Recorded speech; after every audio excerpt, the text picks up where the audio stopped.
Salut à tous. Aujourd'hui, quelle est l'origine des cartes à jouer?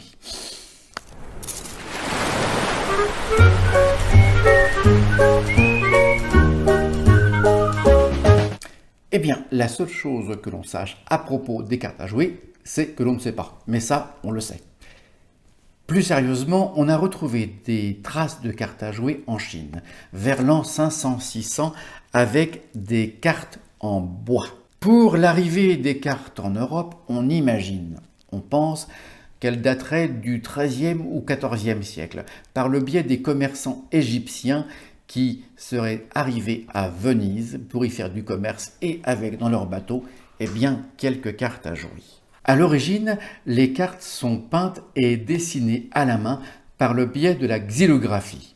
La xylographie, c'est l'art de la gravure sur bois qui permet d'imprimer le trait en noir, tandis que la mise en couleur est effectuée à l'aide de pochoirs. Si dans un premier temps les cartes sont de très mauvaise qualité, plus tard, grâce à l'industrie, nous obtiendrons des cartes d'une qualité tout à fait inégalable. C'est en 1848, grâce aux Français, Baptiste-Paul Grimaud, que l'on doit les coins ronds des cartes pour éviter qu'elles s'abîment très rapidement. Pour ceux qui veulent en savoir plus, sachez qu'il existe en France, à Issy-les-Moulineaux, près de Paris, un musée de la carte à jouer.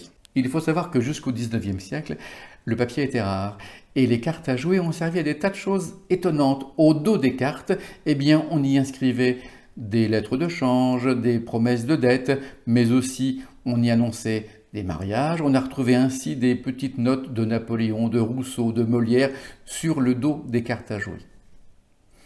Étonnant, non? Allez, à demain!